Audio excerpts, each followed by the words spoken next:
Clarifications? Ms. Xiao Chan.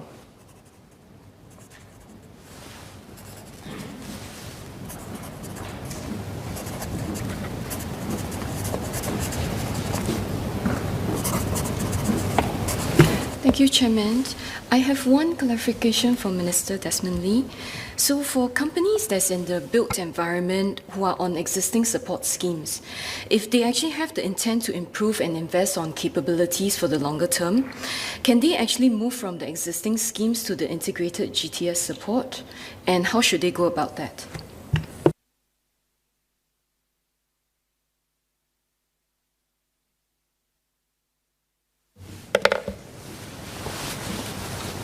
So we have the Build SG office in the BCA. We set it up a few years ago to provide more integrated support for our firms and our workforce who would like to go onto this transformation journey. So certainly, in relation to the GPC chairman's question, if there are firms that are keen to participate in the alliance, and remember the alliance is not a firm-based scheme, but an alliance-based scheme from developer to consultant to builder and subcontractors, the whole ecosystem that they work with to make their projects come true. If they can transform together, then approach BCA, approach the Build SG office, and we'll work with them. Mr. Jarogiam.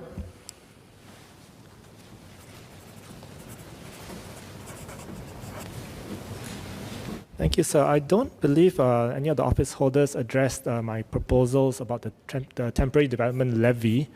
First, I asked whether the TDL can be required to be, the TDL applicants will discuss the split of the TDL between the landlord and the tenant. Secondly, to give businesses a choice of temporary permission of between 3 and 5 years to align with typical commercial tenancy agreements. And third, to give deserving businesses rebates or deferments of their TDL if they need it.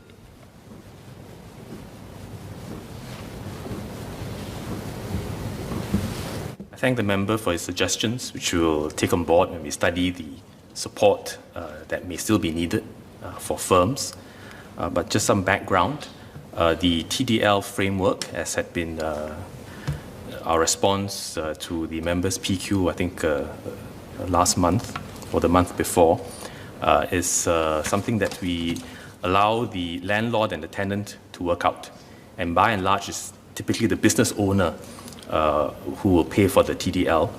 In terms of the duration, URA evaluates applications, planning applications according to the planning intentions for the site, the area the site is situated in, and the prevailing policies and guidelines for the proposals.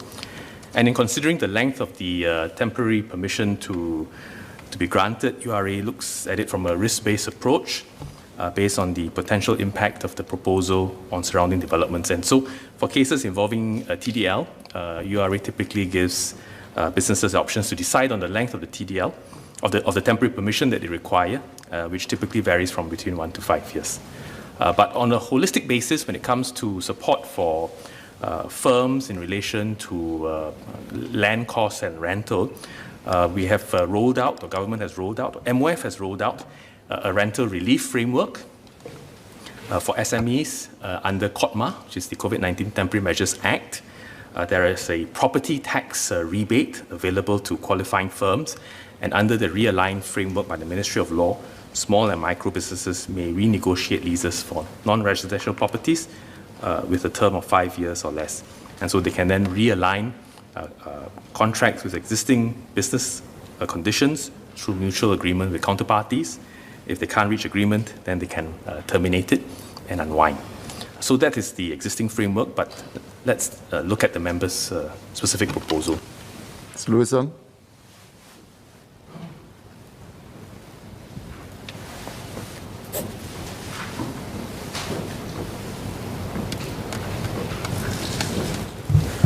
Thank you, sir. I believe my cut on cat ownership in HDB flat wasn't answered, but I assume the answer is still a no. And if it is still a no, could I at least ask whether we can extend the current pilot in Chong Pang, where HDB residents are allowed to keep cats, to other constituency? I would volunteer my own constituency of Nisunis, and maybe the MP for Kembangan Chai Chee would volunteer as well. Again, I have to emphasize I remain neutral on this topic. I mean, MND colleagues and I don't intend to play a cat and mouse game with the member on this question. As I've said previously, we are studying this issue. We want to enable a pet ownership in a responsible way, but we also have to balance a couple of other considerations, including municipal as well as neighborhood issues. But we certainly are studying this proactively. James Lim.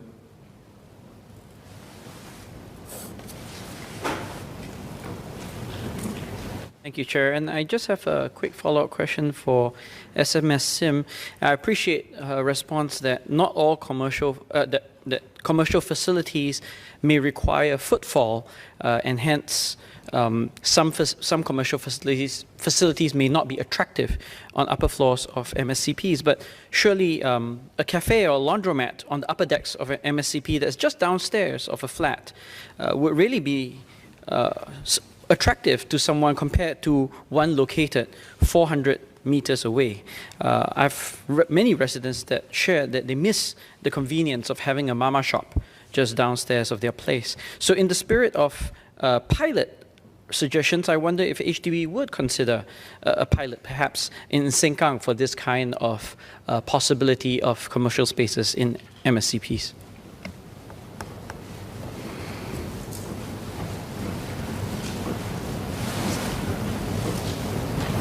I thank the member for his follow-up question.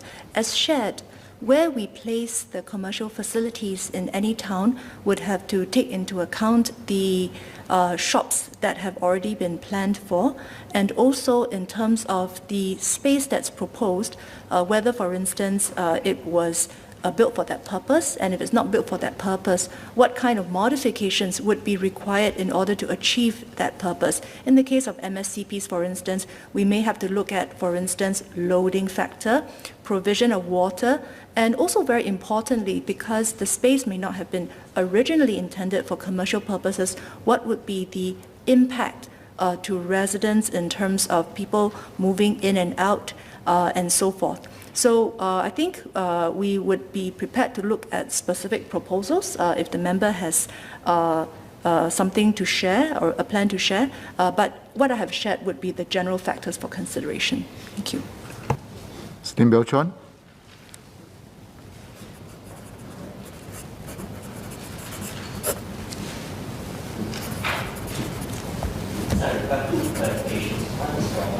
MOS SMS cement, so please don't go away yet. Just wanted to ask about the spalling concrete. You know, when the residents complain about spalling concrete, it's like going to drop onto their head. And frequently they want a solution fast. But the reality is that when we complain to HDB about the spalling concrete, they take a while for someone to come, inspect the place, then arrange for a contractor to come. And in the meanwhile, the resident says that, hey, look, you know, this thing is going to drop on my head, it's going to injure me, and it's going to hurt me anytime. So is there any way that we can ask HDB to do a more comprehensive program whereby we can try to put a stop to the issue of spalling concrete? The second clarification that I require is from MOS, Faisha. This is regarding the rental flats. I understand the proposal to have a partition in the one-room flat. But may I ask the Minister of State, what is the response of residents to this one-room flat being partitioned? Because at the end of the day, the residents who share a one-room flat have to share toilets. They've got to share the kitchen as well. And we are not going to be able to say that, look, you know, my soap is here and the shampoo is somewhere else. They have to share facilities. And frequently the feedback that I get is that they are unhappy about having to share. And that's why some of them then move out from the flat and sleep in the void deck. So is that really the solution that we want? So perhaps MOS can clarify that for me. Thank you.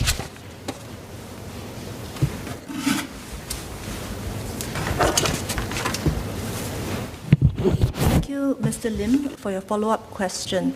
When it comes to spalling concrete, we help our residents beyond the goodwill repair assistance scheme, which I should also add, households can benefit from more than once. We are also assisting by researching into better repair methods so as to be able to advise the contractors accordingly. And as I've also shared, more comprehensive plans are being looked at, but that would be further down the line because that would be for our HIP2, and more details will be shared closer to commencement. However, we do take your feedback very seriously, and I will come and visit the units that you've mentioned together with HDB to ensure that residents' concerns are being addressed. Ms. Henry Quek? Oh, Supervisor O'Brien. Chairman, I thank the member for the question. As I shared in my speech, we have built new flats, new rental flats with partition. At the same time, we receive requests to do it at the older flats, rental flats. We still do. So far, the feedback has been positive. One point to note is that majority of those who live in rental flats, especially under the JSS, they are able to live together. However, there are groups that individuals may not be able to live together. We constantly look at it, engage them, and at the same time, we explore areas where we can help to improve the condition of privacy provided.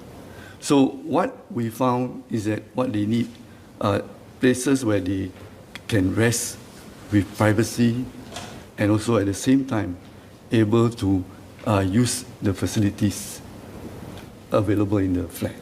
So using of the toilet, using of the kitchen, I think they are okay sharing it. But essentially what we found is that, which I shared earlier, when they want to rest, they want to sleep, I think what is important is they want to have that private space in them. On our part, we will continue to look at avenues to improve it, not only within the rental flats, but also outside the rental flats, which we have done for some. And we find that these are areas where the tenants feel appreciated about it, and we will not stop there. Henry Quek. Mr. Chairperson, so I have a supplementary question for MOS Tan regarding R&D and the role within the context of the industry transformation map. Now, I'm very heartened to hear tremendous resources put into adoption of the FMA, IDD, and the Green Plan, but also R&D is also a key part for us to achieve industry transformation beyond adoption, both the research as well as the development, which is more like localization of international technology within the Singapore context, within our Singapore realities. So can MOS share on how are we promoting R&D and technology pilots within the context of industry transformation? Thank you. Mr. Chairman, I thank the member for his question. I think as Minister Desmond has pointed out earlier in his speech, investing in innovation to spur growth and transformation is an important part of building a resilient built environment sector. And we will continue to invest in R&D and innovation to drive growth for our sector, particularly in transformative technologies. A key focus area is the development of technologies that will help us to build faster, safer, and using less manpower. I think Minister Indrani spoke about the Cities of Tomorrow R&D program, and we support R&D efforts through that program on advanced construction techniques, particularly for robotics, automation, 3D concrete printing, and digitalization. And these are some of areas I think member Ms. Polisan spoke about just now in her cut. Minister Indrani spoke about the noise cancellation window just now. And let me give another example of some of the innovation and R&D work that our colleagues have been doing. This is called the anti-sway device. No? Sway is S-W-A-Y, not anti-sway. Anti-sway device. HDB and BCA are collaborating with researchers from NUS and A-Star, SIMTech, and industry partners such as Precast Concrete and Dragages to develop an anti-sway device to stabilize the movement of prefabricated, pre-finished volumetric construction, or PPVC modules, during hoisting operations. The anti-sway device will be fitted on cranes and hooked onto the PPVC modules, includes a self-balancing system that reduces the manpower required to manually stabilize the modules. Doesn't sound very exciting compared to the noise cancellation windows, but important investments in R&D in the built environment sector. Just one example to share with the member. However, the member also pointed out a very important point about not just R&D, but translating it into use on the ground, working together with our private sector partners and our companies. To achieve meaningful impact, we are stepping up efforts to support the deployment of innovative urban solutions. In September last year, we launched the Built Environment Living Laboratory Framework, or Living Labs Framework, to facilitate the test bidding of innovative proposals in government living labs, such as designated areas within Punggol Town and the Jurong Lake District. The Living Lab framework helps to strengthen partnerships between the public and private sector and creates opportunities to harness and trial new emerging technologies to jointly develop cities for tomorrow. This is achieved by providing a convenient one-stop service for submission of test bidding proposals and reducing regulatory burden on firms. The Living Lab framework will be supported by the existing interagency Building Innovation Panel to facilitate multi-agency regulatory clearances for more complex solutions. And I encourage all firms and more firms to tap on this Living Lab framework to come forward with good proposals. Thank you. Mr. Louis Chua.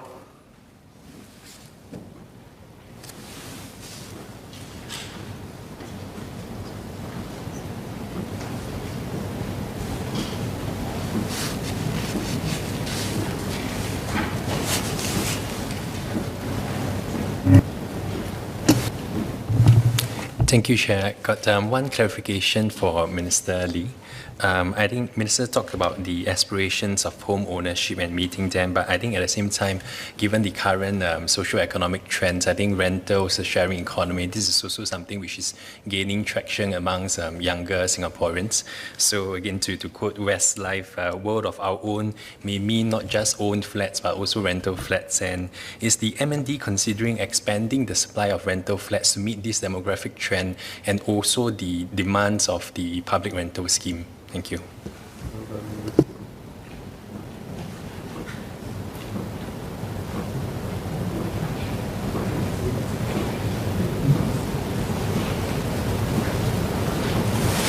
I thank the member for highlighting the diversity of aspirations which we all see amongst younger Singaporeans. When you talk about rental flats, a lot of us in this house relate to rental housing for lower income households, that's one. But the other means through which HDB rents out flats is the PPHS, Parenthood Provisional Housing Scheme. It's a scheme that allows young couples who desire some privacy and be able to set up their family while waiting for their BTO flat to be completed. They're able to access these flats and then be able to rent a flat for those few years at subsidized rates. There was initial, slow, low interest at first, but it has become an option of interest to many young couples who, currently living with parents, now are able to live together and set up their own home with their own privacy for those few years. PPHS flats, we source them opportunistically from flats that have been sourced. We hold back the redevelopment because it's not needed immediately, and we use those flats in order to provide the PPHS options. And because there's a great interest in PPHS flats, particularly during this period when there's COVID, and there are delays in construction, HDB will look at ways to increase PPHS supply. But I think the member makes a broader point, which is a diversity of housing options on a longer term basis for people who may feel that home ownership is not for them, or not for them at that point in time, and they would prefer to rent. There is a rental market out there for people to rent smaller units, both in the private market as well as HDB flats. Those are available. HDB continues to look at various housing options to provide diversity. We have, over the years, provided even more choice in terms of length of lease, in terms of the social accompaniments to housing, in relation to rental for young couples, in relation to rental housing for lower income. And so we continuously look at the aspirations of Singaporeans and see how we can provide the support for those aspirations. Mr. Saktiandi Supat.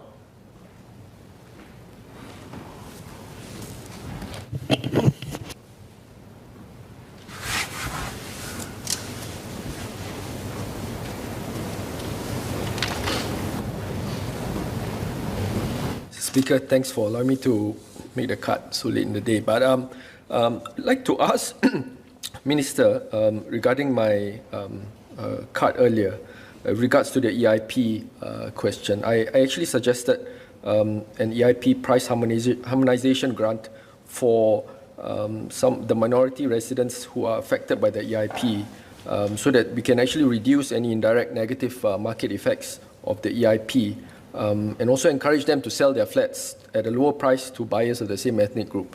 The reason why I ask is because I've been approached by a number of my residents who are either Malay, Eurasian or Indian, who are elderly and middle-aged, and they want to downgrade, and they're having difficulty selling their flats and waiting up to 6 to 9 months even. I'm aware that on a case-by-case basis, Minister, you mentioned just now, time extensions, case-by-case basis, and look at them intensely on a case-by-case basis. But in principle, is MND looking forward any sort of help or assistance to actually reduce, narrow some of these potential economic inequalities that may arise from the EIP? Thanks.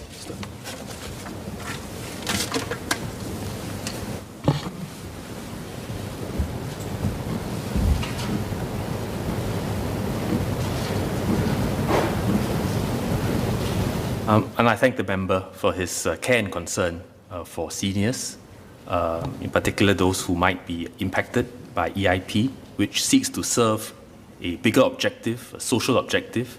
And we are grateful that Singaporeans all these decades have been supportive of multiculturalism and of the different institutions that we've put in place in order to act as a bulwark to protect Singapore and to keep Singapore cohesive. Having said that, we are very mindful that in certain instances, the EIP can legitimately impact some households. We look at the individual circumstances. We look at the recent resales that have been similarly affected by EIP in the neighborhood and look at the price points. We look at the range of considerations, and in extraneous circumstances, extenuating circumstances, we provide support. Having said that, we are always reviewing our policies, looking at how, for institutions, including one as important as EIP, we can continue to find new ways and ideas so that public support continues to be behind such important institutions. Ms. Polisan.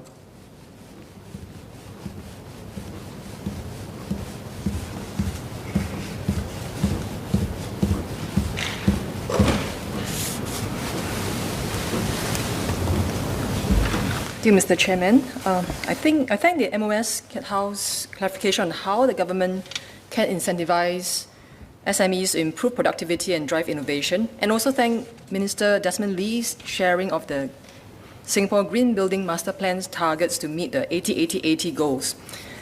However, I believe my question on how we can ensure that the property prices for our public housing can remain affordable, inclusive, and livable may not have been answered. And how can we do that while incorporating all these very ideal new building requirements? Thank you.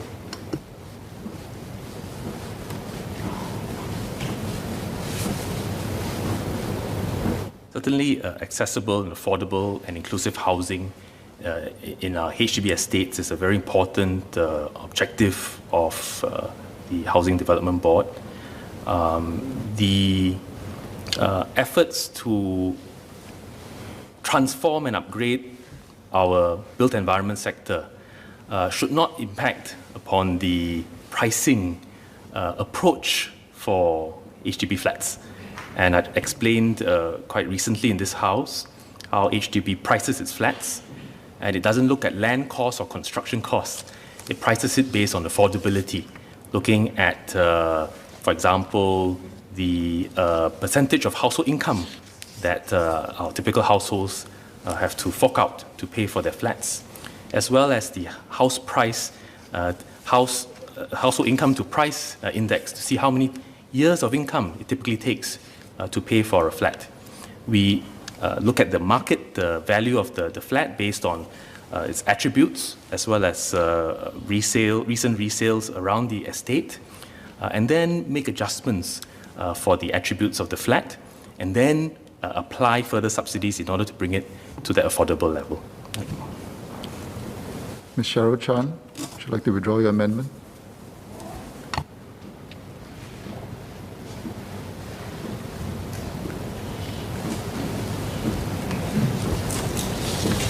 Chairman, I want to thank all the members who have spoken in the MND COS.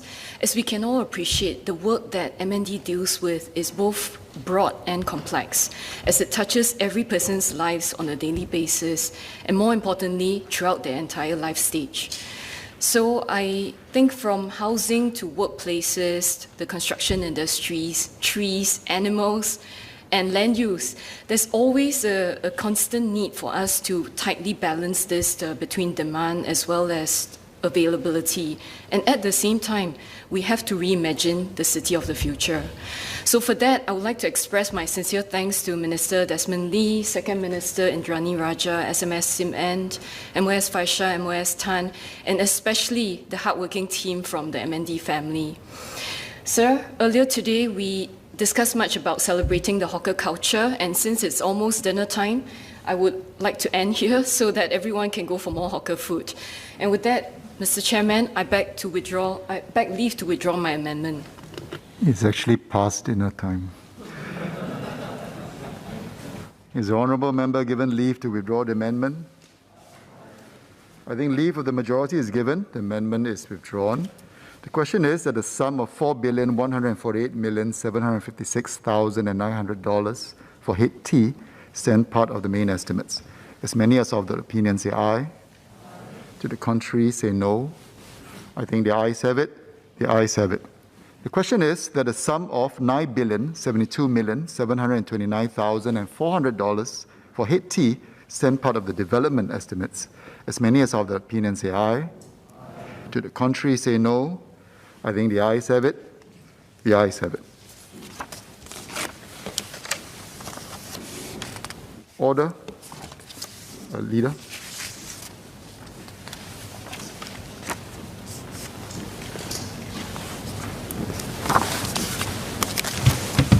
Mr. Chairman, may I seek your consent to move that progress be reported now and leave be asked to sit again tomorrow? I give my consent. Mr. Chairman, I beg to move that progress be reported now and leave be asked to sit again tomorrow. The question is that that progress be reported now and leave be asked to sit again tomorrow. As many as of the opinion say aye. I think the ayes have it. The ayes have it.